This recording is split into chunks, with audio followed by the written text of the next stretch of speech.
Still blowing and cold outside, and I'm home today because I needed the plumber to come, and now I have running water again. So that is exciting, and I thought that we could do another story to celebrate. So the story I chose for today has the north wind in it, who's huffing and puffing, and that seemed very appropriate given the weather. The story is called East of the Sun and West of the Moon, and it is a Norse fairy tale.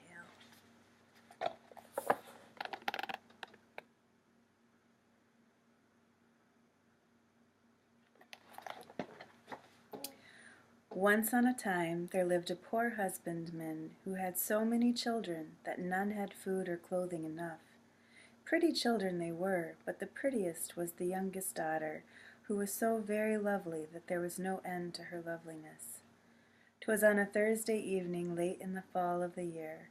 The weather was wild outside. Rain fell and the wind blew till the walls of the cottage shook. There they all sat around the fire, busy with this thing and that. But all at once something gave 3 taps on the window pane.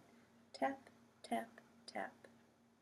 The father went out to see what it was, and when he got out of doors, what should he see but a big white bear. "Good evening to you," said the bear.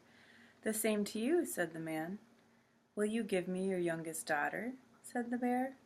"If you will, I'll make you as rich as you are poor tonight."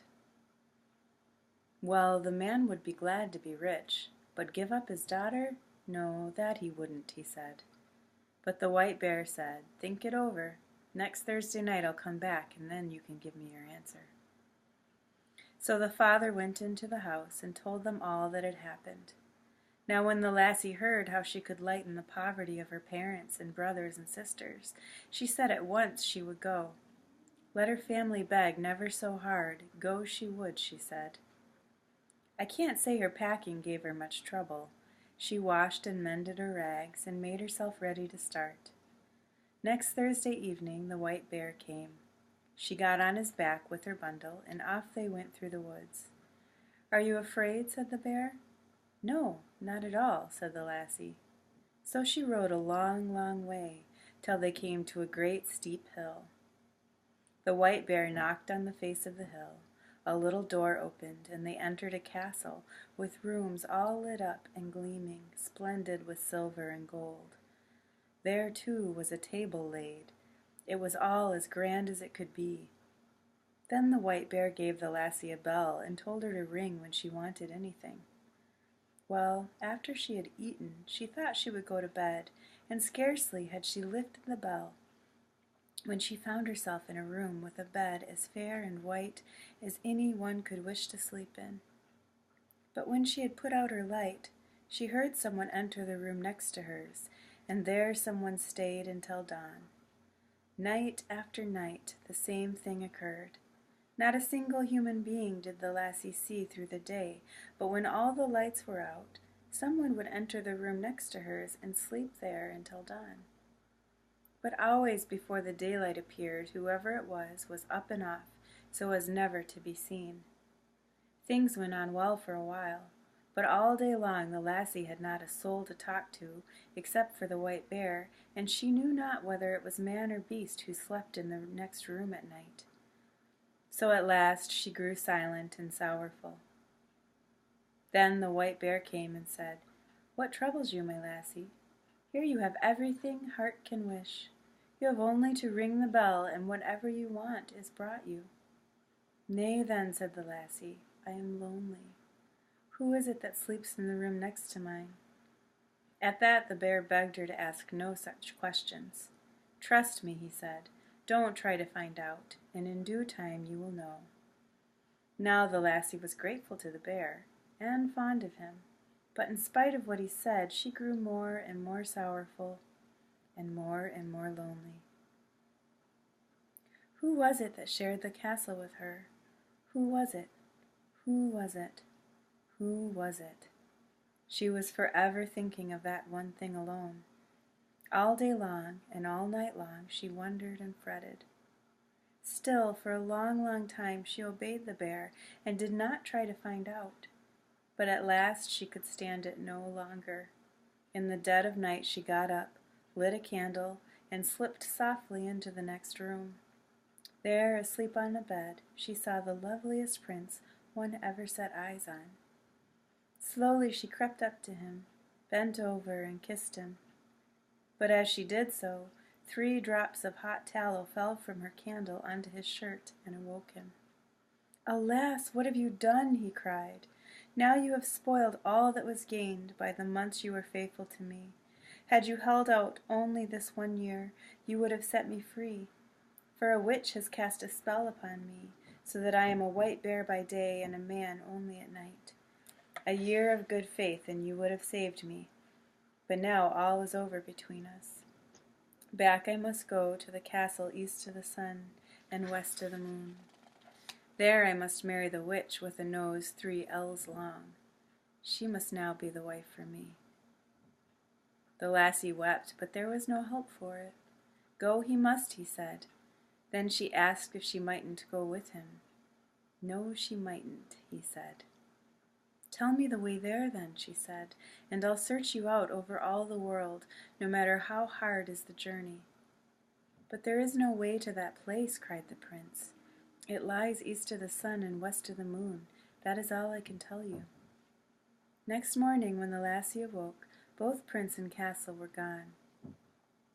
There she lay on a little green patch in the midst of the gloomy, thick wood, and by her side lay the same bundle of rags which she had brought with her from home. When she had rubbed the sleep out of her eyes and wept at her loss of the prince, she set out on her journey and walked for many days until she came to a lofty crag under which an old woman sat tossing a golden apple. Her the lassie asked if she knew the way to the castle that lay east of the sun and west of the moon. But the old woman answered, "All I know about it is that it lies east of the sun and west of the moon, and thither you'll come late or never. But go on to my next neighbor. Maybe she will be able to tell you more." Then she gave the lassie her golden apple. "It might prove useful," she said. So the lassie went on a long, long time, till she came to another crag, under which sat another old woman with a golden carding comb. Her the lassie asked if she knew the way to the castle that lay east of the sun and west of the moon, but this old woman likewise knew nothing about the matter. "Go on to my next neighbor," she said. "Maybe she can tell you."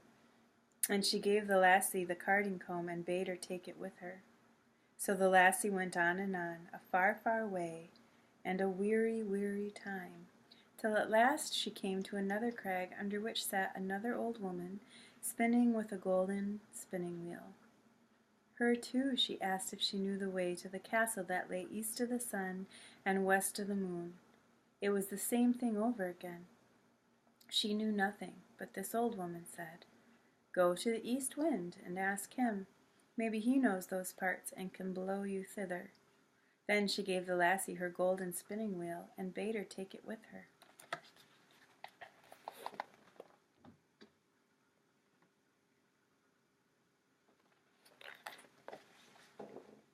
So the lassie toiled on many days before she got to the east wind's house. But at last she did get there, and then she asked the east wind if he could tell her the way to the prince who dwelt east of the sun and west of the moon. Yes, the east wind had often heard tell of the prince and the castle, but he didn't know the way, for he had never blown so far. "If you will," he said, "I'll take you to my brother, the west wind. Maybe he knows, for he's much stronger than I. Just get up on my back and I'll carry you thither." Yes, she got up on his back, and I should just think they went briskly along till they came to the west wind's house. Then the lassie asked the west wind if he knew how to get to the castle east of the sun and west of the moon. "Nay," said the west wind, "so far I've never blown. But if you'll get on my back, I'll carry you to our brother the south wind. He has flapped his wings far and wide. Maybe he can tell you." So she got on his back and travelled to the south wind, and wasn't long on the way. And the lassie asked the south wind if he knew the way to the castle east of the sun and west of the moon. "Well, I've blustered about in most places in my time," answered the south wind, "but so far I've never blown." Just get up on my back, and I'll carry you to my brother the North Wind. He is the strongest of all of us, and if he doesn't know where it is, you'll never find anyone to tell you." So she got on his back, and away he went. When they got to the North Wind's house, he was so wild and cross that they felt his cold, icy puffs when they were a long way off. "What do you want?" he roared in a voice that made them shiver. Then the lassie asked the North Wind if he knew the way to the castle east of the sun and west of the moon. "Yes," roared the North Wind, "I know well enough. Once in my life I blew an aspen leaf thither, but I was so tired I couldn't blow a puff for ever so many days after.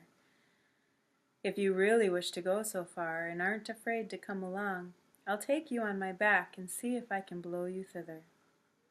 Yes, with all her heart. She must and would get there if she could possibly do it.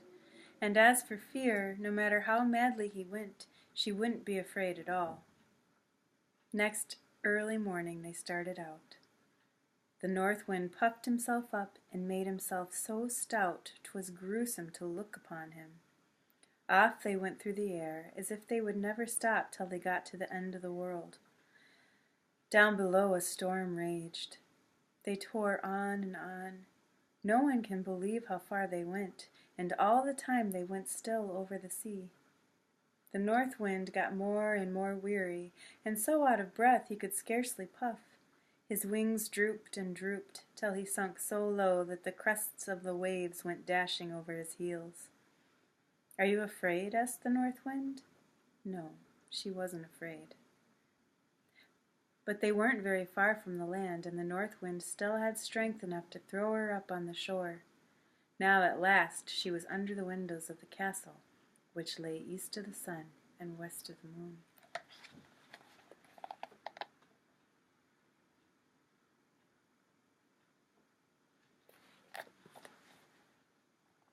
All through the day the lassie saw no one, but toward night she began to play with her golden apple, tossing it into the air. At that, out came Longnose, who was going to marry the prince. "What do you want for your apple?" she asked. "It's not for sale," answered the lassie, "but if I may get to the prince, I will give it to you for nothing." "That she might," said Longnose, and snatch she seized the apple. But before Longnose let the lassie in, she gave the prince a drink that put him fast asleep, so though the lassie called him and shook him, she could not wake him up. Then along came Longnose and drove her out again. Next day the same thing happened. So long as it was light, the gloomy old castle was still as death, and no one even looked out of it. But at nightfall signs of life awoke, and when the lassie began to card it with the golden carding comb, out came Longnose to buy it. "It's not for sale for gold or money," answered the lassie, "but if I may get to the prince, you shall have it." Now when the lassie went up this time, she found the prince fast asleep as before, and all she called, and all she shook, she couldn't wake him up. Then along came Longnose and chased her out again. So the next night the lassie sat down under the castle window and began to spin with her golden spinning wheel. Longnose must have the spinning wheel too, so in went the lassie once more. But this time the prince's servants had told him how a beautiful lassie had come and wept over him and called him 2 nights running. So when Longnose gave him his night drink, he poured it out secretly on the floor, and the lassie found, to her joy, that his eyes were wide open. Then she told him the whole long story of how she had made the far, far journey, and the prince wept and smiled and had great joy of her coming. "You've got here just in the nick of time," cried he, "for tomorrow's to be my wedding. Be waiting at the gate, and you'll see what you will see." Well, the wedding was to be the next night in the dark, for witches and trolls can never endure the daylight. But when the time came, the prince announced, "Ere I marry, I'll see what my bride can do. Here is my wedding shirt, but on it are 3 tallow spots. I'll have no other for a bride save her who can wash it clean." "No great thing to do," said Longnose. So when the moon stood high, shining over the tree-tops, she hung a cauldron of boiling lye in a clearing in the woods. Thither came running, tumbling, scolding, a whole pack of trolls and witches, long-nosed, red-eyed, ugly, a hideous sight to see. First Long-Nose began to wash. She washed as hard as she could, but the more she rubbed and scrubbed, the bigger grew the spots. "Oh, you can't wash, let me try," another troll woman cried, and wash, wash, wash, every one in turn scrubbed away on that shirt. But the more they washed, the blacker and uglier grew the shirt, till at last it was black all over as if it had been up the chimney. "Ah," cried the prince, "you're none of you worth a straw. I'll have none of you for my bride. Why, look outside the gate, there sits a beggar lass. I'll be bound she knows how to wash better than your whole pack. Come in, lassie," he shouted. And so in came the lassie, and almost before she had taken the shirt and dipped it in the water, it was white as the driven snow. "You are the lassie for me," cried the prince. Then the witches and trolls rushed raging upon him, but while they had been washing, the night had slowly waned. Just then the sun came up. The moment it burst and pierced the mist and gloom, and shone directly on Long-Nose, she burst like an empty bubble. The whole pack of trolls uttered horrid shrieks and hurried away toward the castle, but it was no use at all. The instant the sun struck them squarely, they every one of them vanished. As for the prince and princess, they took hold of hands and flitted away as far as they could from the castle that lay east of the sun and west of the moon.